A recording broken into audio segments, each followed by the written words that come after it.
Test. Testing 1 2 1 2.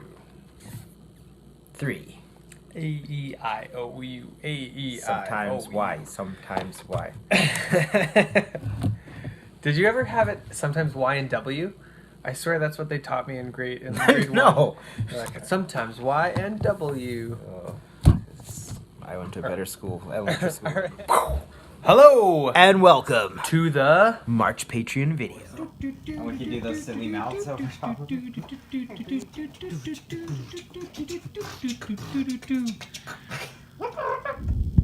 Alright, we are doing a 3-question interview with Mark Boston, creator and developer of Active Animals the game. Give us the elevator pitch. What is Active Animals the game? So Active Animals is a trading card game that gets kids moving, gets them healthy, living active lives, and it does so while it ignites their imagination at the same time. What was the genesis of this game, creating it?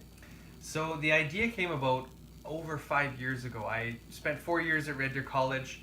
I was studying a lot of physiology or physical fitness courses, activity courses, and kinesiology courses. And it's always been a passion of mine to be physically active. And I wanted to incorporate that in a game that kids would love to play, and then also just to use the cards outside of the actual game itself. So it started about over 5 years ago. The idea started formulating in my head, and I think that's one thing people forget about often is that these ideas, when you have a new idea, it's going to take a lot of work.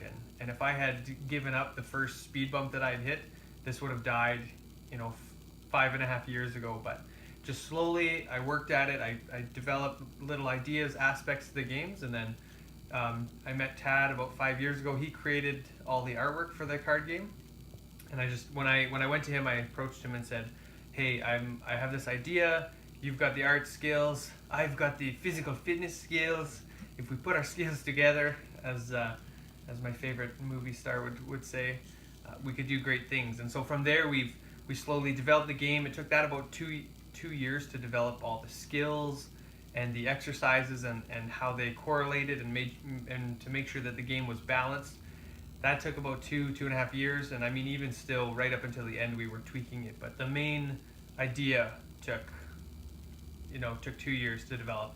Then once we had all that set, all the character classes and everything, then Tad started grinding away, and it took him about 1.5 to 2 years to create all of the artwork. So it's been a pretty monumental task. It's been quite a marathon, but I'm super excited that the cards, it's less than a month until our first 100 packs are here, and then less than 2 months before we get all 4,900 of the other packs coming in, and we can start selling this to schools, to kids, and trying to get the world a little more active and a little more healthy. Question 3. Who is your favorite character currently in the first deck of cards?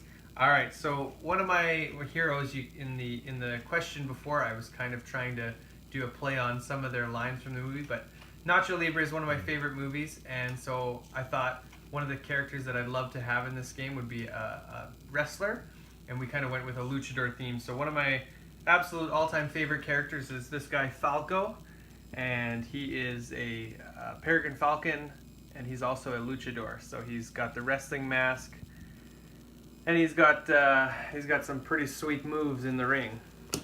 And That's gotta be.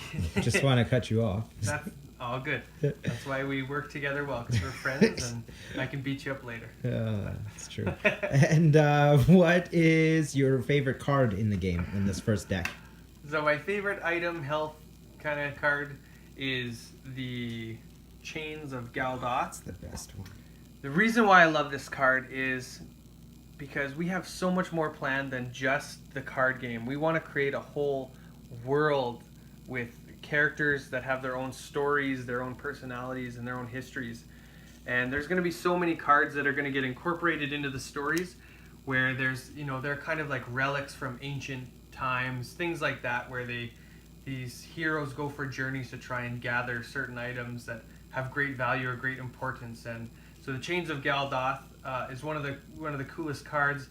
It does a lot of damage to your opponent when you play it in the game. And then in the future, when we have a few more of our graphic novels, our stories that we've created and we've released to the public, they're going to come in and they're going to be an important part in some of the storylines. So that's why I love that card, is just the hidden history and the meaning behind it that you guys are going to find out about as the whole world develops and as we're able to share more of it as we go. Yes, and my favorite reason that's one of our favorite cards is also the practical reason of it. It's such a fun one to play. I played it in a game once, and so your opponent attacks you, or you attack them, and they have to do double the exercise and half the damage when they attack you. So it's like they think you've got you knocked out. Soul-crushing. Yeah, it was great. I love playing that card. So watch for that card. No, it would have been good. I felt jittery. Oh, the sound of it. All right, so as Mark was alluding to a little bit earlier, how the game is balanced, this is a little example of it. These are all the different subsets in the games of the different skills and activities that kids are going to have to do. So strength, power, coordination, balance, stamina, flexibility, endurance, accuracy, speed, agility. The cards and the animals are all broken up into those different skills so that creates a balanced one. They're getting a full rounded workout when they're doing the activities. So there's different stretching, there's different balance, there's different coordination ones, incorporating different elements like ball tosses and different stretches and exercises that I hadn't even heard of before that you had to tell me what the world's greatest stretch and spider steps. I didn't know, but Those are the dimensions of fitness that the kids will be incorporating into their workouts when they play the game. So yeah, and the other cool thing too, and we'll talk about it in another video, is how each time you level up your animal, you also it does more damage and it's a cooler animal, cooler attacks and things, but it also increases the activity cost that you have to do, the times to do the skill and the exercise or the activity. So it's not like a huge jump, but it is progressing. So it's always, the kids are also progressing on that side. Again, getting active, getting healthier, and having fun without even realizing it, kind of thing. So thanks for watching this video. We appreciate your guys' support. We love how you guys support us, and we look forward to sharing this game with you guys in the near future. So stay active. Like an animal? It's a tagline.